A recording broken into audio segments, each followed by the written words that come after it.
Hey everybody, it's Joe, Redneck Collector, coming at you with another video. I am excited about this one. This is an SGC reveal, 15 cards. I wasn't sure that I'd get them back by the National, and I just got them back 2 days ago. I just haven't had a chance to share them, and I'm super excited about it because this is a huge I had these cards in my collection. It depends on, for my part, this is a huge thing for my collection, as far as getting them graded, authenticated, things of that nature. I get it. It doesn't change how beautiful the cards were, but it does make it easier that if, they had to be sold, heaven forbid, by me or my family. So from that respect, it's big for my collection to be slabbed, get the grades. In most cases, I did better than what I thought I would on a few. I was really worried that I was going to get more authentics in this one than I did, and I only got 1 out of 15 came back authentic, and it was the one that I felt most strongly about getting authentic. So just as a preview, but this order really it allows me to keep my faith that SGC is still grading fairly and accurately, as accurate as maybe any grader out there, grading company. So just to throw in my comments, SGC's been a hot button topic, all these things. I'm not going to go into a long-winded thing about it, but this makes me feel still good about grading with SGC, right? These all went off like the day after Father's Day, got back, so 6 weeks, whatever, 5.5 weeks, whatever it ended up being. So still not as fast as it was, still not terrible. So yeah, I'm going to continue to probably send some to SGC, and I've said I may send some to PSA. I don't know, but I'm really, really happy with this return from SGC. I see no reason to stop grading with them. If you enjoy them, if you like them, I don't see, if SGC folded tomorrow, I don't see, unless it was due to a controversy, I don't see SGC values absolutely plummeting. I don't, because I think they've garnered the respect. They've shown that they're a good and accurate and fair company. So I have no problems giving them my money still. Now, something could change in the future. I could go all SGC. I could go all PSA. Somebody new could come up. Maybe I would go that route. But for right now, my whole point is I would still feel fine giving SGC my money to get back cards that I think are fairly graded. So with that being said, I'm super excited to show you this, y'all. And I'm going to do it like I've done the last few videos. And I'm going to show you my guesses, my before in the raw form, what I think they're going to get. I stole that from Vintage on Vintage Steve. I've said that before, but if you're not checking out his channel, please do so. I stole his format. I'm not saying he's the first person to do it, but he's the first person I saw do it that way, and I really, really like it. So steal that format. I'm going to go through those, and then I'm going to show you the results.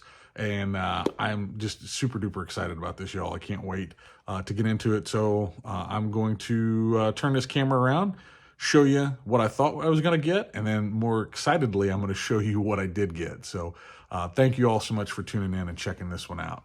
Let's get into these cards. All right, well, this is going to be my 15 card SGC order preview. I'm going to capitalize one last time on the bulk pricing at my local card shop and send these off to get graded, get slabbed up. So let's get through them here, and we'll start off with some oversized. This is a exhibit, Hank Aaron, that I picked up not a real long time ago that is in pretty good shape. Tell by that toning on the back, it's legit. I'm going to say, I'm going to hope that I'm going to get a 5 on this. Wouldn't be terribly surprised or disappointed with the 4, but I'm going to hope for the 5 on the Hammer and Hank exhibits. Next up is a card that, honestly, at this point, I haven't even shown on the channel yet. I picked it up right before vacation, and it's a 65 Cons Wieners. It's rough. It's got some creasing, as you can see. Definitely a well-loved card, but this is my first Cons Wieners card, and you just don't see them come up super often. They're not the rarest card in the world, but they are not necessarily always the most readily available. So when this card came up, I shot an offer on it. They had it listed for 225, and I shot him an offer for 125. Thought 225 was way too expensive. Thought 125 was more fair, and they took it. So how this is going to get graded, I really don't know what to expect. I'm going to hope for a 2. It's got some creasing, maybe a little bit of staining there in the back, because it is, out of a hot dog package. Or at least I think these were the ones that were actually inserted in the hot dog packages. Anyway, we'll see. Hope for a 2 on that bad boy. Beautiful card either way. Next up is my New York Journal American Yogi Berra card from 1954. Another card that's not like super deluxe rare, but not readily available either. It's got some, I don't know, discoloration, almost like maybe where it was rubbed off. Other than that, is in great shape. I've never ever graded one of these. So with that right there, I'm gonna say I'm gonna hope for a 4. And we've got the 1949 Bowman Yogi. Gosh, it's just a beautiful card in my book. See if I can get it to show up, that glaring it to death, but there is a wrinkle. It's kind of hard to show there. You can see it right there, upper right-hand corner.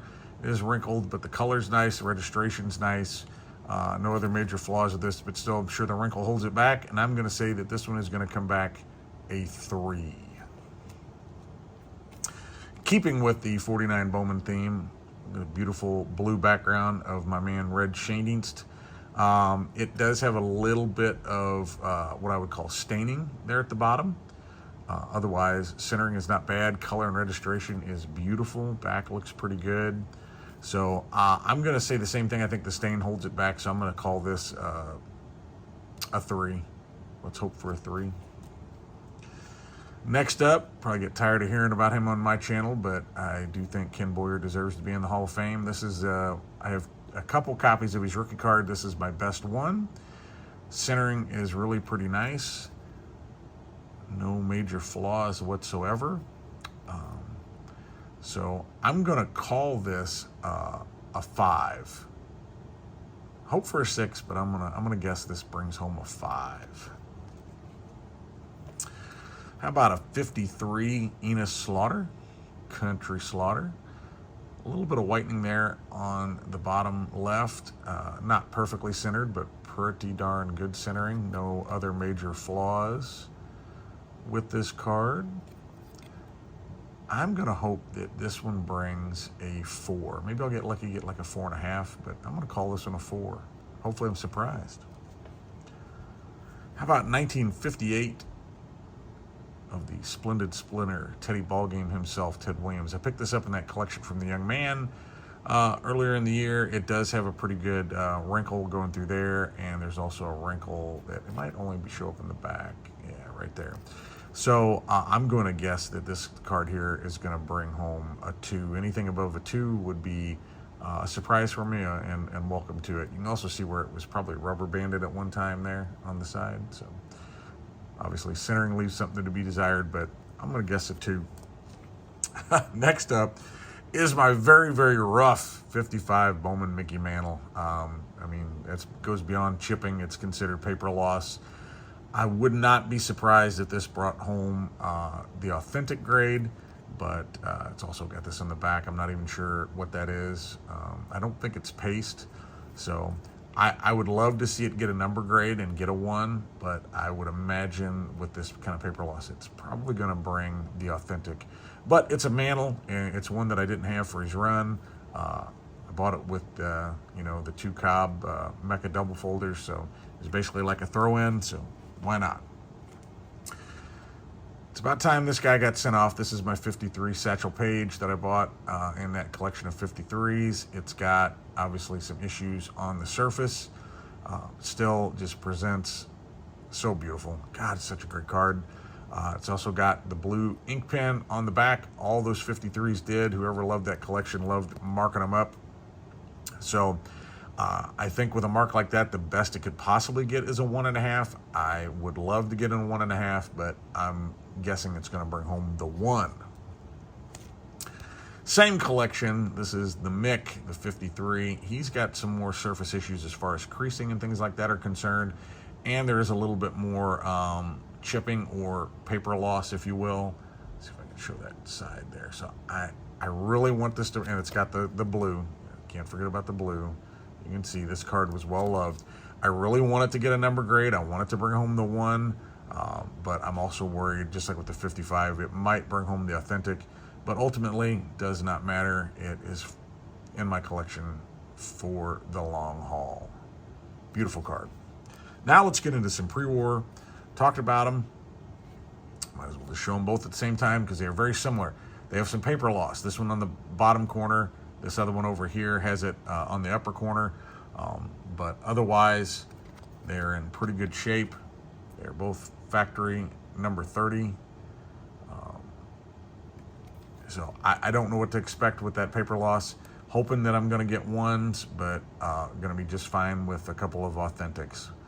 Either way, very, very cool that I was able to basically get these buy one, get one free, and got a good price on them for that. So got the mantle thrown in as well.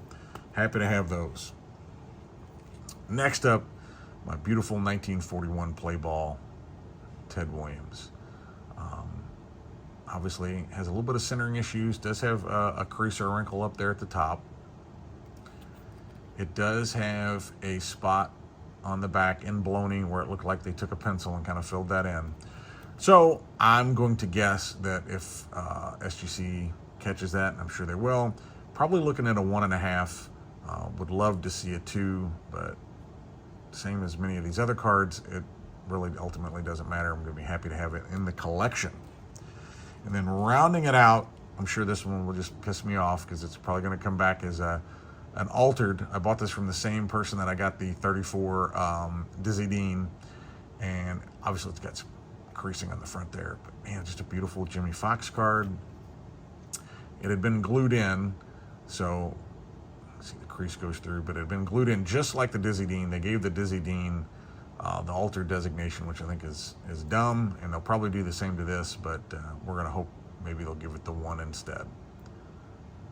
But there you have it. There is my submission. It's going to go off hopefully tomorrow, and we'll see it.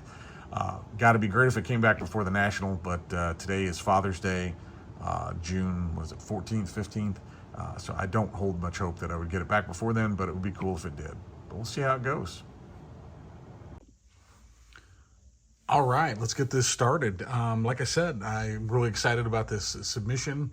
I did what I feel like is really well on the grades, and we're going to do these in the same order that you all just saw the pre-grading. So this is my exhibits, Hank Aaron. I got a really good deal on this. Felt like it was super sharp. My guess is that this was going to bring home the 5, and I was right on the money on this one. So super stoked. I think the exhibit cards are very underrated, so I'm happy to bring that one home. Next up was the card that I had not shown you all on the channel. I had picked it up not too long before I sent that grading submission off. Just really excited to have this really cool image of Hammer and Hank on a Cons Wiener card. My first one, and then I picked up the Don Clendenin not too long ago, which is in great shape. This one is rough. I was hoping that maybe it would get a little better than on 1. I was hoping towards the 2, but it brought home the 1. But, I'm okay with that. It's the Wiener the world awaited. So, really, really stoked to have those 2 added to the Hammer and Hank collection. Next up is the Yogi New York Journal American. Fairly, rare and oddball, if you will. But just a cool image, really neat. Picked this up for what I thought was a really good price, considering they don't come up very often. Wasn't sure how, that little rub or color loss or whatever you want to call it, printing issue, whatever it was. I thought this might bring home a 4, but I'd never graded one, so I really had no idea, and it really doesn't matter. I got the 2.5, so I was off, maybe a grade and a half on that one. So, but I can't call it disappointed because I had no idea what I was going to get. Next up was the 49 Bowman Yogi. Just love this card. Love the 49 Bowmans. Love the red background. Like I pointed out, it did have a surface wrinkle kind of right above his hat there. If I could get it just right, maybe. I don't know. Can't get it to show up on here. But I was hoping for the 3 on this. Still a very just awesome card. And I was off a little bit. I got the 2.5 on this one. Man, still a beauty. Adding to my Yogi Berra run. How about another 49 Bowman? This being the red Shandienst with the beautiful blue background. Just love the backgrounds on these 49 Bowman. I think they just make the images pop. This one's got his name on front. I thought this was going to bring home a 3 because it did have a little bit of staining, toning, whatever down there at the bottom. It's really hard to see unless you look really close. But thought it would bring home the 3, and this one went the other direction. So there's one that went up a little bit, 3.5. See if I can put these up here without knocking them all down. Spread those just a little bit. All right, next up, this is probably the surprise of the order, right? This is my Ken Boyer 1955 Topps rookie card. It's a super sharp card. I got this. I want to say maybe I spent like $40 on it. I don't remember. I keep records. I didn't look before I made the video, but I want to say I gave about 40 for it because it's a super sharp Ken Boyer rookie card. I called it a 5. Thought it had an outside shot at a 6. Let me show you the back. Just a really clean back. Kenton Lloyd Boyer. So I was hoping for that 6, and look what I got. I got a 7.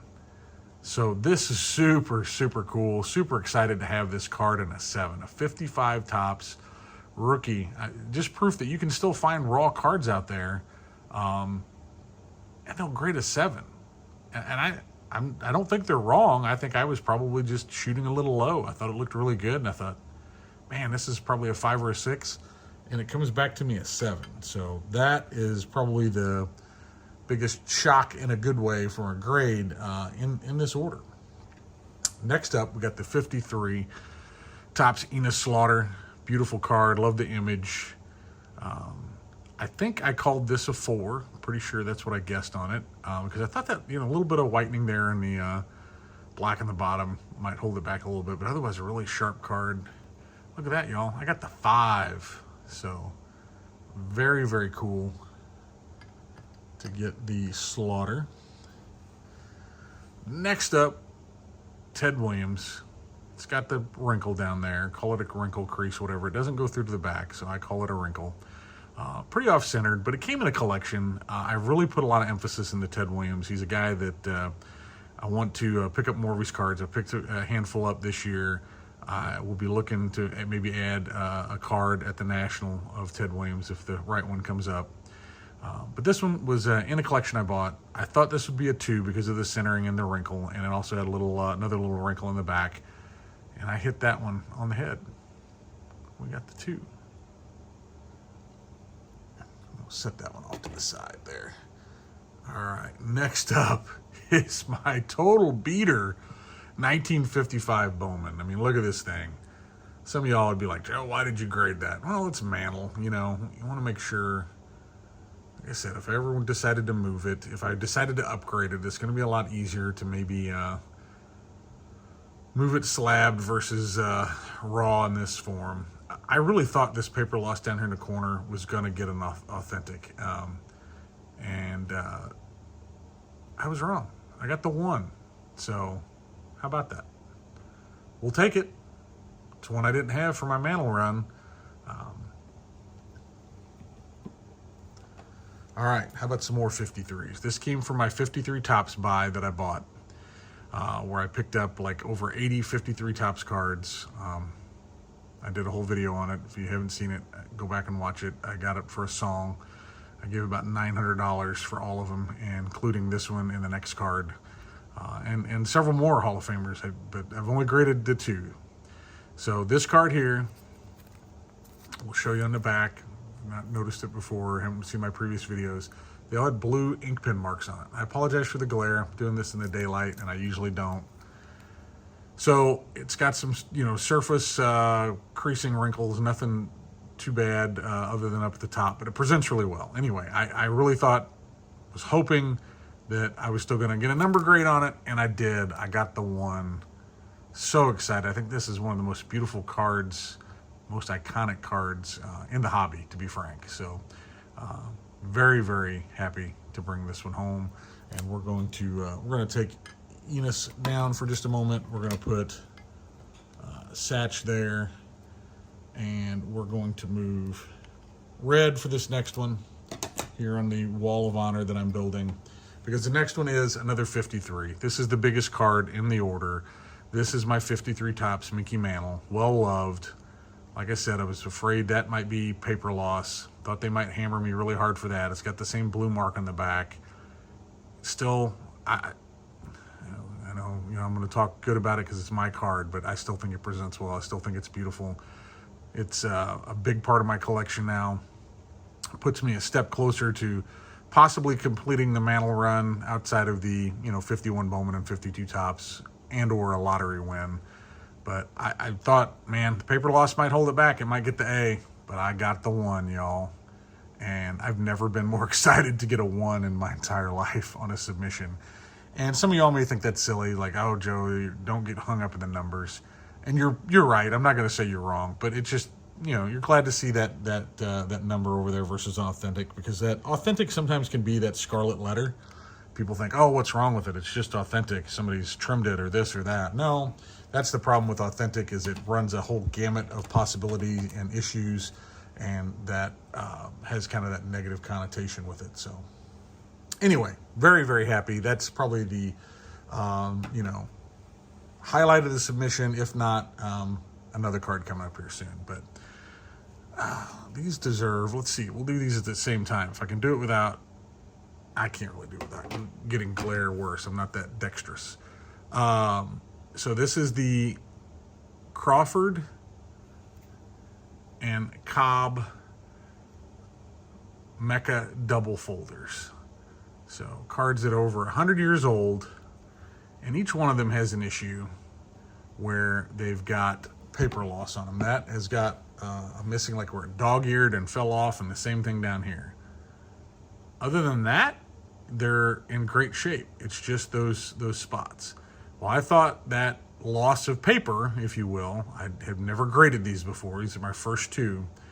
I thought that would hold it back and they might both get A's, but I was wrong. They both brought home the 1. So my first playing day's Cobb, and I got 2 of them on a buy one, get one. If you haven't watched the video, go back and check it out.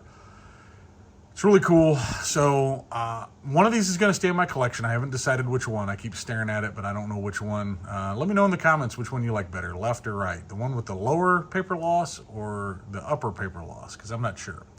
But one of those is going to stay in my collection. The other one is eventually going to get moved, possibly at the National. I'm going to be looking at maybe possibly just selling it outright or putting it towards a larger purchase. So if you're interested, feel free to hit me up if you're going to the National. Now, next up is my 1941 play ball Ted Williams. I told you I'm putting some emphasis on this guy. Somebody that I always wanted to collect when I was younger, just didn't have the funds to do it. Now I'm able to, and this is it's a pretty big card for me. I got a really good deal on it. I gave $700 for this card raw, and this is going to be my case for, along with many others here that I've shown, but this one really, a lot of people don't like to buy raw, and I get it. Maybe I've been lucky. I'm living a charmed life. I've not been burned on any large raw purchases where they came back not authentic or anything like that. I've not always won, but I've won more than I've lost as far as coming out ahead, because for $700 I could not get this card in a 2.5. I thought this would bring the 2.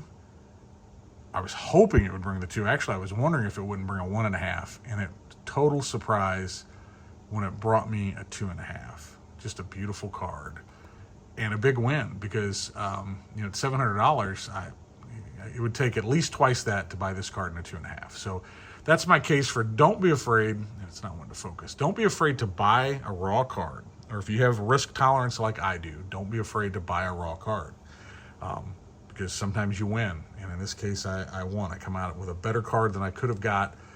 At $700, you go look, I would have been able to maybe get an authentic that was just totally roached out. So that'll be my case right there, this order. Don't be afraid to buy raw. I could say the same about most of these, or Kenny Boyer too, but don't be afraid to buy raw. Now this next one, is one where you could say, well, Joe, you kind of lost on this one. Well, I didn't, not for the price I paid for this card. I got this card, for a really good price.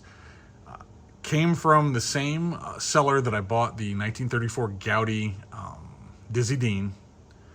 And same issue with this one is it had been glued or pasted in a scrapbook or something, right? That's definitely like some kind of glue and a little bit of paper loss. Well, just like the Dean, it got the authentic altered, which I don't agree with. This is something that I honestly, I bitched about it when I did the Dean. I don't think they got this one right. I don't think SGC's version of altered is what most of the hobby would agree with, but it's slabbed up. It's it's authentic. Nobody can say it's not. I'm not trying to move this card right now by any means. It's in my PC for hopefully a long time. And it was my first Jimmy Fox card, so very happy to have it. But it's the flip side. I bought this, hoping that it would be a 1 or a 1.5, and I got, an altered. But I bought it at such a price that I couldn't even buy an altered for what I paid for that card. So it's not all about the money, folks, but at the same time, you want to get your most bang for your buck. So here it is, a great submission. I'm so ecstatic to have added so many great cards to my collection. Just over the moon over this one. I have no problems submitting again to SGC. I don't know how soon that'll be, but I may take a few cards and drop them off at the National, but I may just put money towards cards this round. So anyway, thank you. I went kind of long on this because I was waxing philosophical as well as, just I'm enamored with this group of cards. There's some cards I never thought I would own. So thank you. If you made it this long, you tuned in, you checked it out. Let me know what you think in the comments. And as always, let's keep it a little redneck.